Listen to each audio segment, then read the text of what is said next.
This video is for entertainment purposes only. None of the information you're about to hear should be considered medical advice, and you should always consult a licensed medical practitioner before embarking on a health or lifestyle change.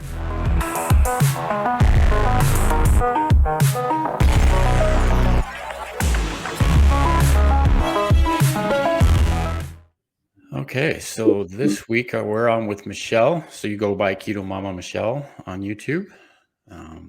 You're also on Instagram under the same name. Yep. And they also have a Facebook group, which is just Keto Mama. Okay. Okay. Well, I'll be sure to find all those and put those down in the description of the video. Like I said, I don't go on Facebook very much, but I do like to support keto groups on Facebook when I find out about them. Like I say, I'm on there maybe once a week anymore. So the Instagram was sort of my place to hang out at one point, but here we are on YouTube. So I guess I came across your channel in a few different places, like Alan's channel, and I can't remember how many other.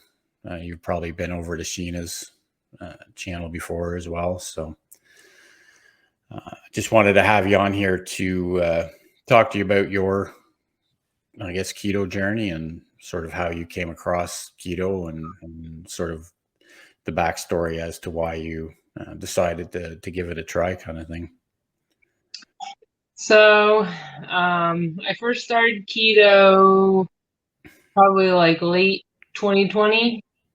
After the pandemic, we had been sitting at home eating. I had the baby, and I was kind of like in a mode where, it was like, eat until, the world's going to end or something like that. I don't know. That's how it felt, at least. And then, so then I realized over time that I was like having problems, like just walking up the stairs. I was getting winded, and, it wasn't a good feeling. It wasn't a good feeling to feel like tired all the time. And I was like taking naps during the middle of the day because I just had like no energy and I couldn't even make it through the day. So that's kind of where it all started. Yeah.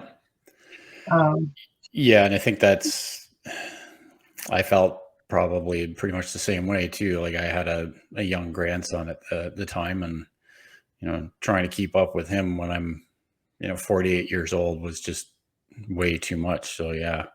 So did you, once you started keto, did you see some quick results in that energy boost, or did it take a while? So it took a little bit of time, but I had been on keto before.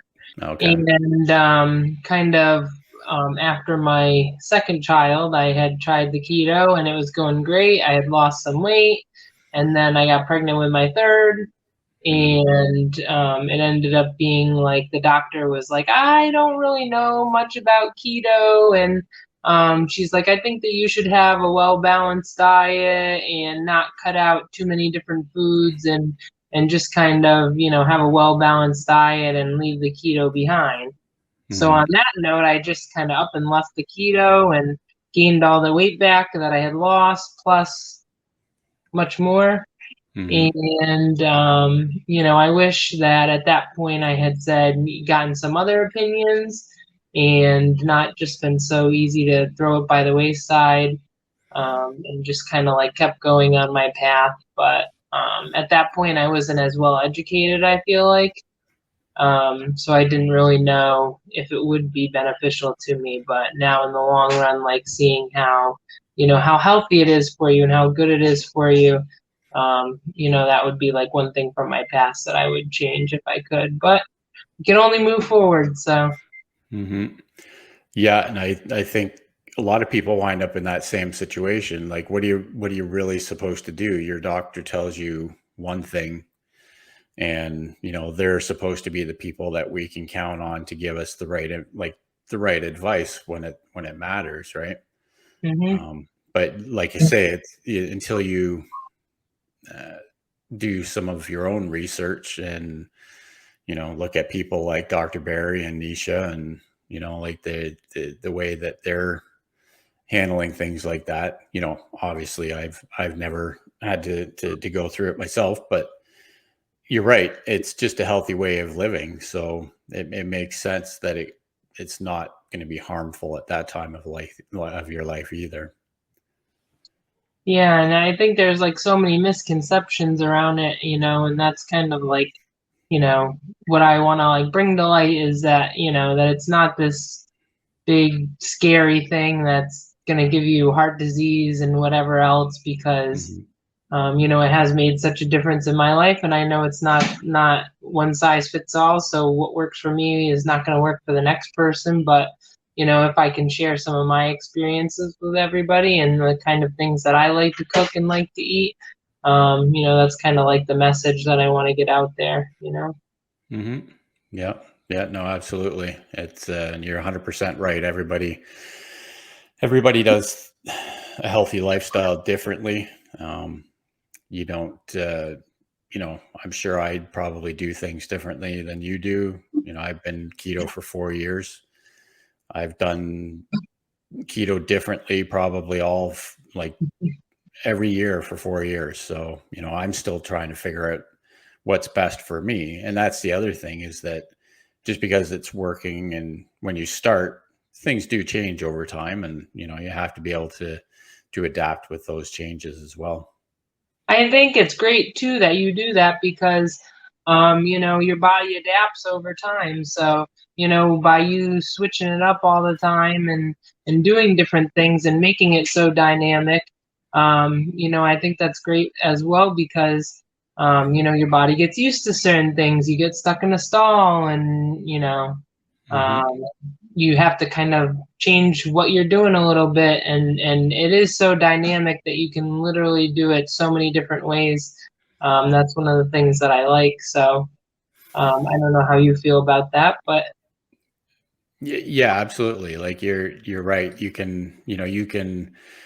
There's so many different levels of it. I know lots of people that survive on what you would consider lazy or dirty keto, where they're really just counting carbs and not worrying about ingredients. And then, you get right to the other end of the spectrum, where you have people that are pretty much carnivore and eating zero carb, so, and there's people that thrive on every step along that spectrum. I guess, I would consider myself ketovore, I guess, mostly carnivore, but tonight I had a salad with my chicken wings. So, I'm not going to turn it down, because I don't, but I'm also don't feel good if I have a lot of vegetables, like, consecutively over many days. So.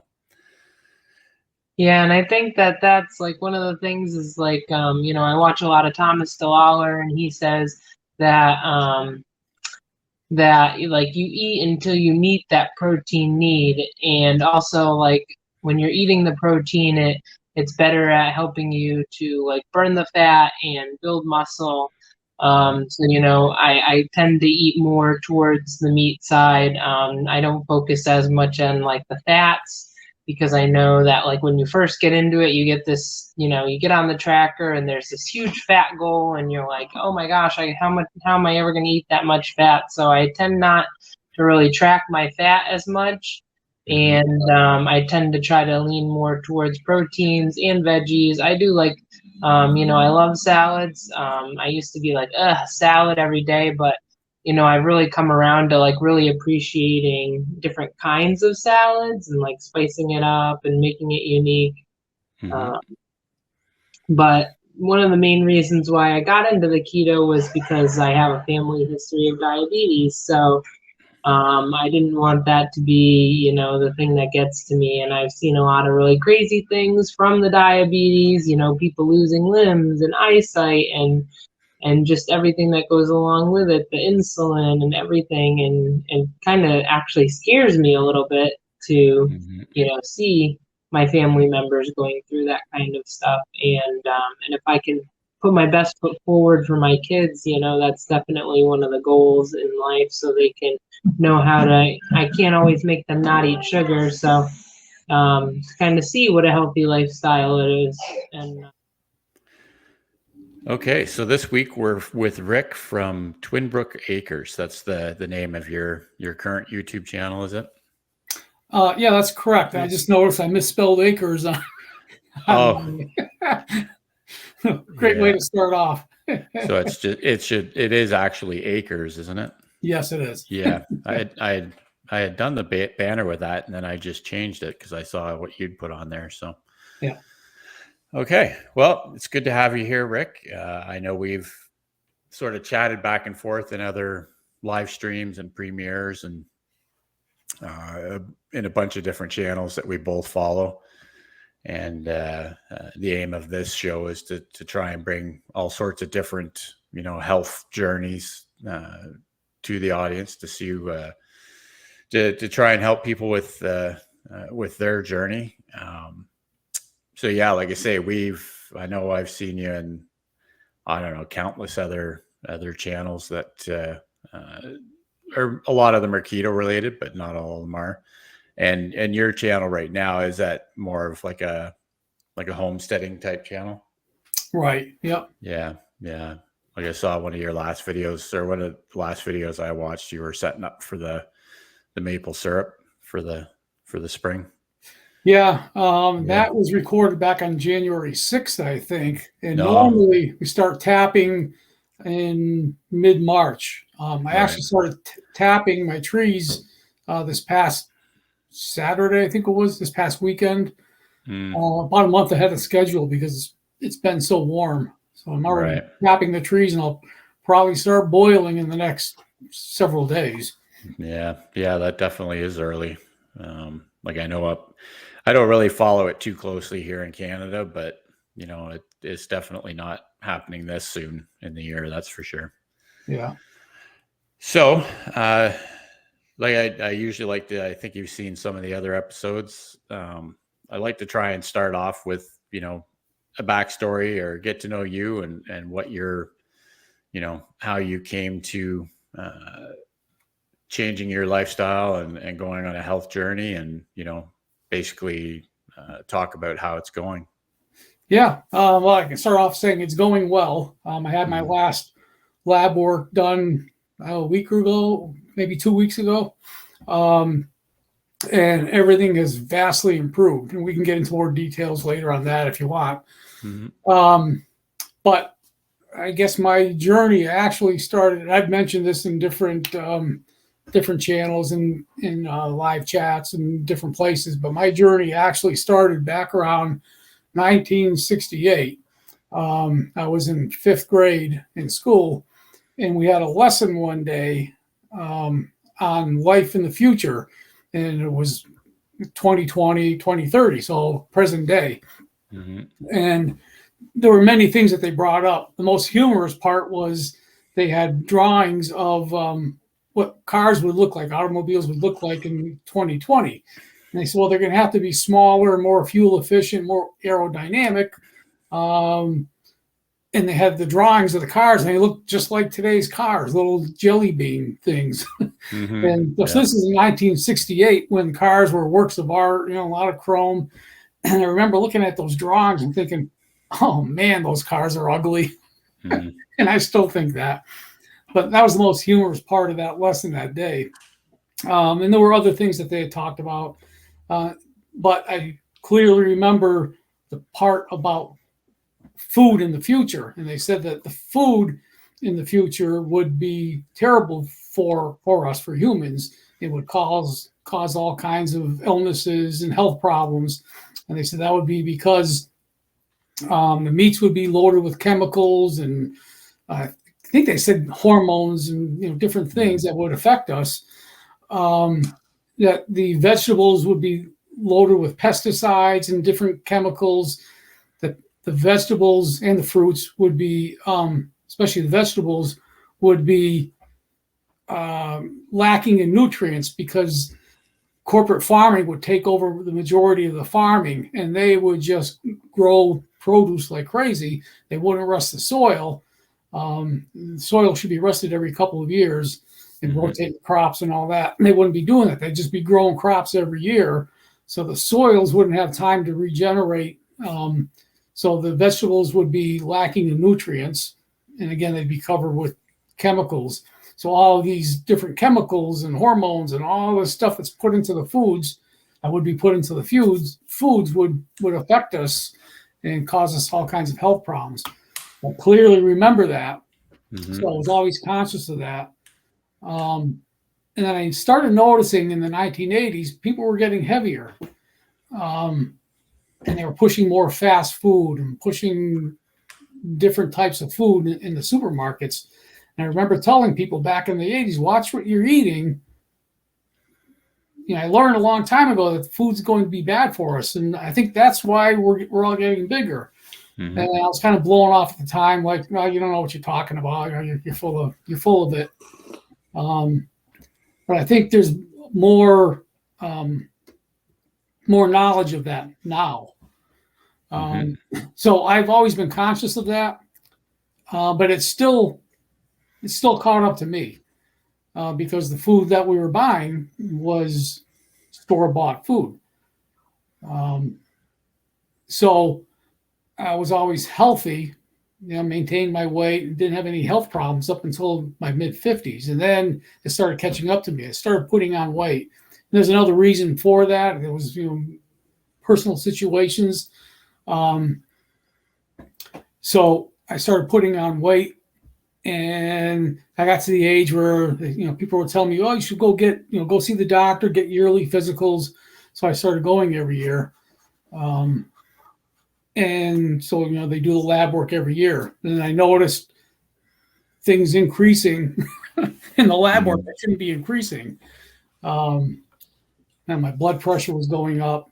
My glucose started going up. There were other things too. Oh, my cholesterol was high.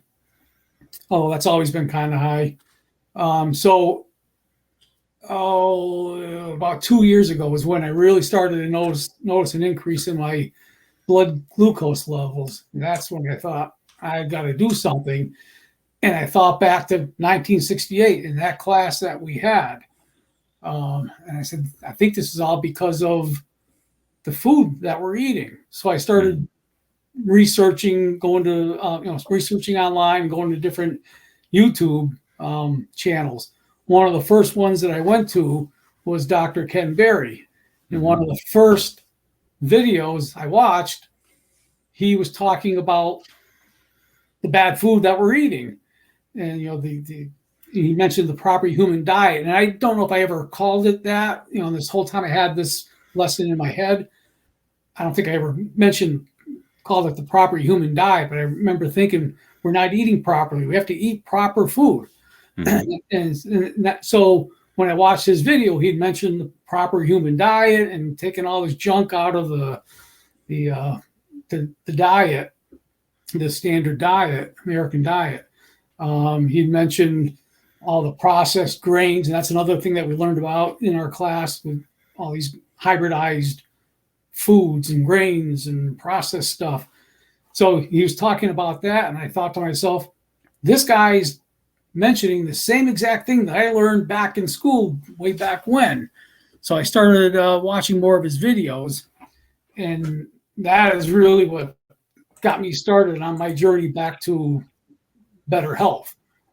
So I switched to a keto diet. It's been about a year. It was sometime a little over a year now. It was sometime in January of last year when I talked to my wife. I said, this is it. We have to change our diet, and here's what we need to do. Okay, so we're recording now. So we're with Jess from Keto Homestead with Jess. It's good to see you. It's really appreciate you being here this week to have a conversation with me about keto. I guess that's I'm not sure your channel, has it always been a keto channel, or is it? Yeah, it's always been keto. I do a lot of homesteading and keto, so I just put the two together. Sure. Yeah, no, that makes sense. There's a lot of homestead channels out there. I've seen more and more as I've been getting more involved in trying to get to know creators such as yourself. So it's good to see that you've got some of both going on. So Yeah. And the homestead has really helped me on the keto journey as well, being able to grow all my own food. And yeah. Let me sorry, I just had to close something else there. I had another window open and something started on me. Sorry about that. all right. Yeah, so it's I guess I don't know where it was I first saw your probably maybe one of Sheena's live streams Yeah. is where I ran into you the first time, and I then think, was it Sheena or Shaz? could have been, yeah, Yeah, I yeah. don't know. It's I go to so many live streams nowadays. I can't remember sometimes Right. where I meet people, but it's good to be connected with as many creators in the same niche, I guess, as possible. Right. So I guess why don't we just start with what got you started with keto, and how long have you been following a ketogenic diet? Okay, so I would say I'd been following it around 9 to 10 years. When I started the ketogenic, I didn't have any resources out there. Nobody was doing it yet. The only thing I had was manuscripts from Harvard and stuff like that that I dug into. Dr. Berg is who I found first, and he had Mm-hmm. also just started out posting videos on YouTube. So my journey was, in my opinion, really hard and really confusing, and took me a lot of time to figure out before I even seen any progress or even knew what I was doing at that point. Mm-hmm. And the reason I wanted to start it is because I had 3 kids. My kids were all born 2 years to the day apart. So Mm-hmm. my body wasn't really healing properly. I didn't give my body enough time to heal in between those pregnancies. So I was really overweight from not losing the weight from the previous pregnancies. And then I got myself in trouble with high blood pressure, and I was pre diabetic, and my anxiety was off the charts. And I think that's pretty much blood sugar. The A1C was high. Yeah, that's pretty much it. So the first thing I did was obviously went to my family doctor looking for solutions to figure out what to do, what to try. I had tried, dieting in the past, and it had never worked for me. And I tried all different types of, Weight Watchers and all kinds of stuff like that. And I went to the doctor, and he actually gave me some type of injectable. I think it was metformin, some type of metformin. Mm-hmm. And it wasn't prescribed for pre-diabetes. It was prescribed to me to help me lose weight. Well, it made me sicker than anything that ever made me sick before. I couldn't do anything. And I'm Mm-hmm. like, yeah, forget this. After 2 shots of that, 2 days of doing that, I was like, no, there's got to be something better and healthier. This cannot be right. I couldn't hold anything in. So then that's when I deep dived onto low carb and keto. And most of the things that I found on keto back then was just basically how it helped epilepsy kids. So there wasn't a profound amount of information out there. So I'm pulling my hair out, trying to figure out what I'm supposed to be doing, what I'm supposed to be eating, how much. And it probably took me 2 years. And then, like I said, Dr. Berg came out and he started posting videos, and he was like my safe haven. I'm like, oh my goodness, he knows all this stuff. Like, and it Mm-hmm. was just amazing. So I went from 296 pounds. Once I figured out what I was doing and how to actually properly do the ketogenic diet, it took me a year to lose all my weight. And I went from Mm-hmm. 296 pounds to 150 in a year. Wow. But it was probably 2 years of research before I even figured out what I was doing. Mm-hmm. Yeah, I can just imagine. Like I've only been keto for 4 years, and before that, I didn't even think about it. And like I think my dad did. He was on Atkins for a while when I was younger, so I guess that's sort of the closest to hearing about it that I had ever heard of it. So I can just imagine how difficult it would be when there really isn't any resources to draw from because it's not the easiest thing to understand as far as macros and what's going to work to get your ketones up. And so yeah, I can just imagine how frustrating it would be, or how hard it would be to try and figure that all out on your own. Yeah. Yeah, I literally had days where I'd break down and cry. Like, why can't I figure this out? Mm-hmm. Yeah, no doubt. Yeah, and I definitely watched enough of Dr. Berg's videos when I first started as well. It's almost, I don't know if it's ironic or it's just the way of the times now. People starting keto, I think, probably have too much information to draw from, or too many differing opinions as to what works and what doesn't work, and this is bad, this is good, and I can Right. see how that would drive people away from it too. With they dive on YouTube, and 2 days later they're down this rabbit hole of, well, I still don't know what to do because no one has the same sort of opinion. Right. And I sit back and think about that sometimes too, the struggle I had trying to find research. And then you see all these other creators now. I mean, there's thousands of them and so much Mhm. information. And I'm like, wow, if I would have started, a year or two ago, I probably would have been so overwhelmed. I wouldn't know where to start either. Yeah. Yeah. And that's why, again, like I was saying before we started, that's why I'm trying to bring different stories to YouTube, and hopefully people, if anybody stumbles across these conversations, they can, draw from it that doesn't have to be so complicated. Right. Like And I think, yeah, I sorry, go think ahead. that's the human nature too. We just make everything so much more complicated than what it was. Because once I figured it out, once I got all my research and I finally dove in hard and figured it out, I'm like, this was so stupid. Why did I make this so hard? It's not this Hmm. hard. Hmm. And then Yeah. go ahead, And sorry. like you were saying, like the results that you did see once you were able to get uh, the information that you needed. Again, we live in an age where people want results in 2 weeks or overnight or whatever. So it still takes time, but to be able to, lose that amount of weight and ultimately change your health like a complete 180 in a year, when, we spend our lifetimes, most people spend all of their lives destroying their health. It can be, it can be fixed fairly quickly, and when you actually look at it. Right.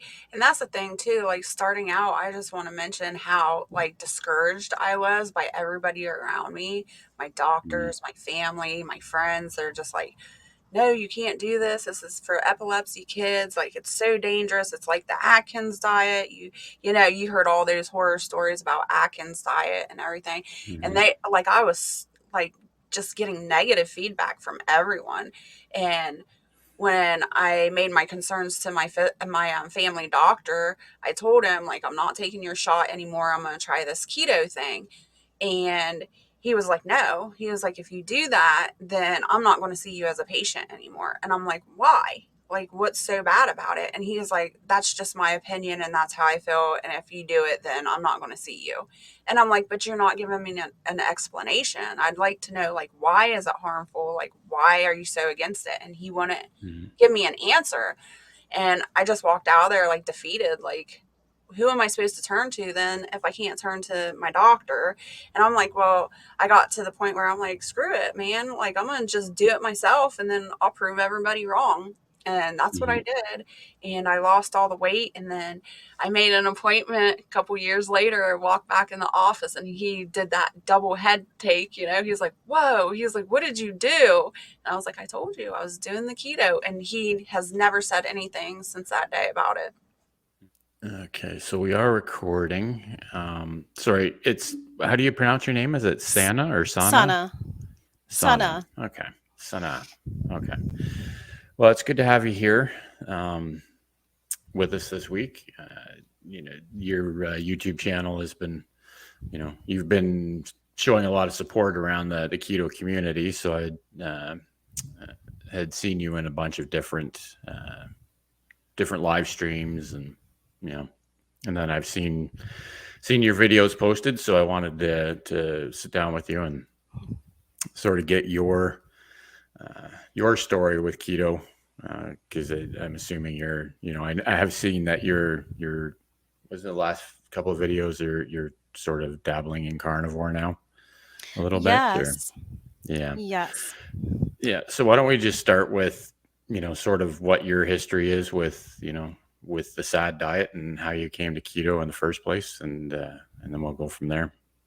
Yes, absolutely. So my story might be a little bit unique because you might have had many people on your channel that started solely because they wanted to make a lifestyle change. My story is a little bit unique because our oldest son, was 10 years old at the time. And just out of nowhere, he just started getting seizures. He basically got medical intervention, but even everywhere we turned, no matter whether it was through his pediatrician, different neurologist specialists we went to, they could not find what was causing these seizures. I basically did the next best thing I can as, his advocate, his parent, his mom, was to do as much research as I could. I actually came across a lot of different information that pertain to your eating. What we're putting in our body can definitely have the body have different triggers.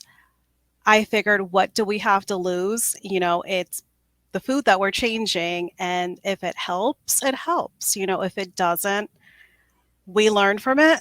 So I actually started doing research right around the time that he had his first seizure, which was October of 2018. So it was right when he had turned 10 years old. And like many of us, we come across Dr. Ken Berry. So I binge watched. When I tell you I binge watched Dr. Ken Berry's videos on YouTube, I basically felt like I was a college student all over again. I had a pad of paper and a pencil, and I was writing down so much important information that he was just bringing across. We changed as a household. I know a lot of people, it's not easy for the whole household to change, but for us, this was for our child. And we definitely, my husband and myself, we definitely needed to make changes as well. Myself, I started at 283 pounds when our household started. So when we started, when I felt like I was ready after researching, I gave it a good 3 months of research, and we eventually started January 5th of 2019. Starting, I had immediate results. It was basically so immediate that I was just having pounds melt off of me. My son was having pounds melt off of him, and my husband the same. Ever since then, I want to say it was about a good month into keto, and our son did not have another seizure. So it was obviously the change of eating definitely was beneficial for him. But then for me, I had so much luck with a ketogenic way of eating. By the time I had reached 15 months doing keto, I had lost 101 pounds myself. So it definitely was a substantial weight loss, just kind of going into it for me at that under 2-year mark. Unfortunately, at that time, I did have a twist in my story. So it kind of plays into why I named my channel the way that I did, because at that point, my keto journey kind of went imperfect. Unfortunately, at that 15-month mark, when I was having such great success with keto, my father had passed away. He did pass away from the big ugly thing that had shown its face to the world in 2020. So it was very tragic for me. We did not live in the same state. So with lockdowns going on, there's no way I can go there to see him. There's no way I was able to attend his funeral. So it was very difficult to have someone so close to you in life and, just someone that was very impactful in my life to go through something like that. Um, it did run an emotional toll when it came to my way of eating. So thankfully, I did not go back to the standard American diet that caused me to get up to 283 pounds, but I was making excuses. I kind of played around with, oh, I'm going to eat a big amount of a particular keto item because I'm saying to myself, I'm eating it in moderation. So I kind of had that excuse kind of be a comfort to myself. Or I told myself, oh, well, I'm not doing as bad because this is not something that is standard American diet. This is something keto. And it was a lot of times whole foods that I was eating. So we're not even talking about keto box products. I'm talking about real whole foods, but I was just making excuses for the overindulgence. I allowed it to be a comfort, an emotional comfort. For me, it was filling a void. So I kind of felt it was important to, through my channel, show people that yes, you can be eating keto, but there could be a point where you're allowing moderation to be an excuse, and it could be possibly some binge eating going on. So that is basically what kind of sent me down a rabbit hole. Out of that 101 pounds, I actually gained 42 pounds between April of 2020 up until basically when I started my triple BNE journey that I started January of this year. Yeah, that's definitely quite the journey. It's to start with, yeah, and I guess everyone that's sort of done any kind of research on keto knows that the origins of the actual ketogenic diet was, to treat seizures in children back in the late 1800s. So, it's to actually hear a story about someone that's using it today to do that. And has he been able to stick with it?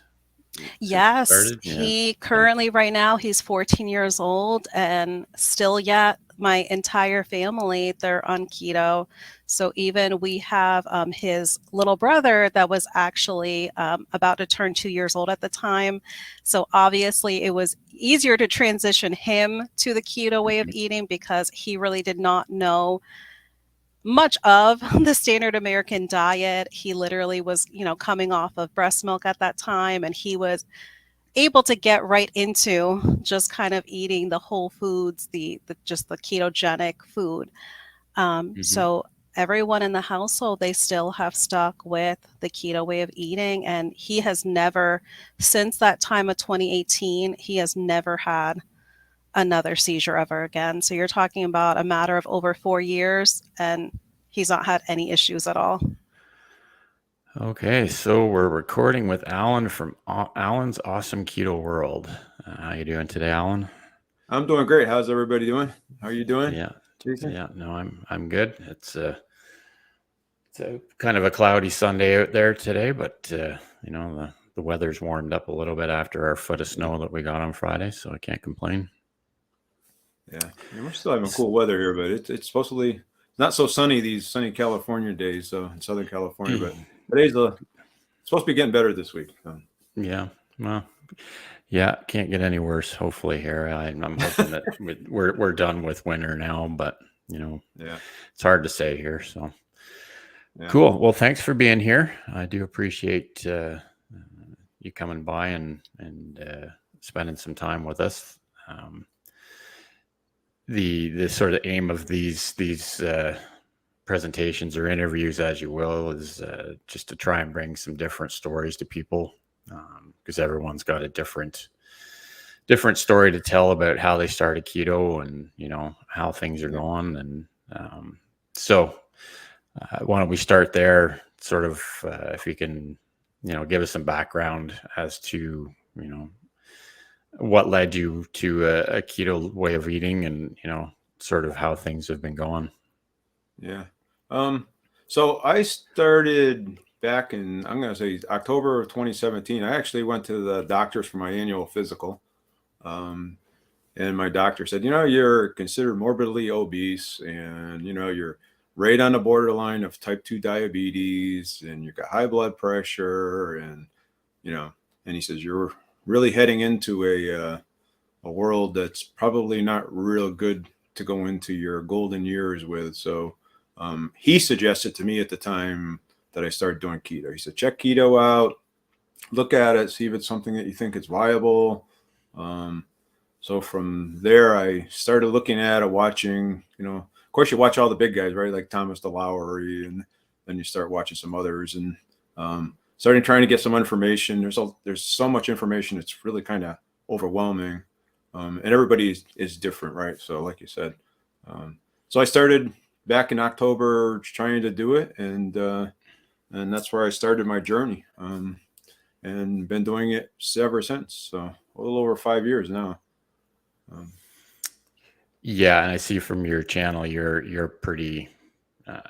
I'm gathering. Have you always sort of done a total carb kind of No, counting actually, with your keto, or no, actually, when I started off, I kind of started off more of I would say just a net carb, the 20 net carbs, and I was doing 20 net carbs, and then that really kind of got me where I needed to go initially. I dropped about 40 or 50 pounds with it. And then I kind of stayed there for a while. But I wanted to lose some more weight. And I found that if I was doing the net carbs, I was kind of stuck. So when I switched to total carbs, it kind of pushed me down to the next step where I wanted to go. So it was, and I would, so it was easy for me to do the net carbs. It was easy to calculate. It was still allowing me some of the treats, but not excessively a lot of them. So that's kind of where I started with that 20 net carbs. Yeah. And I think, well, I don't know the percentage, but I think a lot of people probably start that way. Like I was the same way too. I wasn't really worried too much about the amount of carbs. I knew, if I was eating under a certain amount of net carbs, things were working for me. So I didn't worry too much about it. But I think as things go along, you're right. You lose that initial weight. And then, I don't know about you, but for me, things slowed down and even started going back up a bit, even though I was still following the same diet. Things were changing and not the way I wanted them to. Yeah. Well, I think over time too. When I first started out, it was kind of I didn't know a lot about the keto sweets that were out there, right? So I was pretty much doing my own baking or cooking, and it was probably more whole foods at the time, 2018, 2019. And then as you get more and more into it, you start learning about, the high key cookies and, and all the other different things that you can start buying out there, the NOLA bars from Perfect Keto and all that stuff. And all of a sudden those sweets really can start adding up pretty fast. They're good on net carbs, and even the breads and stuff like that. There's all kinds of breads out there that are good on net carbs, but not necessarily very good on total carbs. So all those things start really adding up, and Yeah, I completely agree. At the first couple of years, I was all about, the Perfect Keto stuff and all those. And I think you're right. I think it's while your body's healing, it can handle, it can manage with some treats like that. But to keep the maintenance part of it, after you lose the initial weight, or you want to drop that last 10, 20 pounds or whatever it is, that's when you come to realize that total carb intake is definitely important. Yeah. And like, I don't know what you're like with, for me, I have a real hard time staying away from sweet things. Yeah, I I do always too. still crave them. It's, Yeah. And I will eat them every once in a while, but I try to really limit what's in the house. So if I eat it, there's not a ton of it. So I'll eat a little bit of it, and that way there's no more to have. So I can't really go crazy on it too much. yeah, absolutely. I'm the same way. Like if I buy like chocolate chips or something for baking, for like even just making videos for YouTube, that's a slippery slope for me, because I don't need the whole bag. So now they're just there. So it's kind of a, in the back of my head, it's a temptation that I have to try and drive down with, eating meat and salt and trying to stay away from it. Yeah, I know a lot of the stuff, like I bake for videos and stuff like that. I'll eat a little bit of it, but I'll also try to bring it like into my work and have my coworkers that are not keto try it, and they kind of can give me a really good opinion on whether they like it or don't like it, or they think it's funny tasting, and Sure. And that's a good way to get rid of the excess too, as well. So I don't keep so if I got a recipe that I'm going to make from Keto Bakes, sent me some new brownie mix that they got out, and they wanted me to try it. So I'm going to make it and try it, but I'll probably bring half of it to work with me, just so that my wife and I will have a piece of it. And then some of it will go to some of my coworkers, and that way there, I don't have the whole pan there, and I don't eat the whole pan. Yeah, that's definitely a good idea, because you're right. If you do, and that's one of the things with the mixes, like there's been some that I've tried from ANS Performance, and the different mixes where you do make a whole pan of brownies and stuff like that. It's like, oh, well, if they're in the fridge, then I'm going to wind up eating them all. It may not be today or tomorrow, but I'm going to eat them all. So yeah. It's definitely, that's a good piece of advice, is just to try and, you're right. A lot of people that don't eat like this can't really tolerate or don't like the alternative sweeteners, but some of the stuff's getting pretty good where, you can't really even tell the difference. Yeah, it doesn't. The alternative sweeteners really haven't affected me a whole lot. I did for a short period of time wear a continuous glucose monitor. And when I was eating the erythritol or monk fruit and or allulose, it didn't do anything to my blood sugar whatsoever, one way or another. And actually, allulose, when I ate something with it, that it would help my blood sugar go down versus go up, have just the opposite effect, which is kind of interesting. Yeah, that's one sweetener I've never tried here yet. I haven't really even looked for it here in Canada yet, so I don't. But again, I've tried to stay away from. I don't bake stuff anymore, so I still do a little bit. My wife's not a keto person, so she likes to have some sweets. So it's kind of a compromise.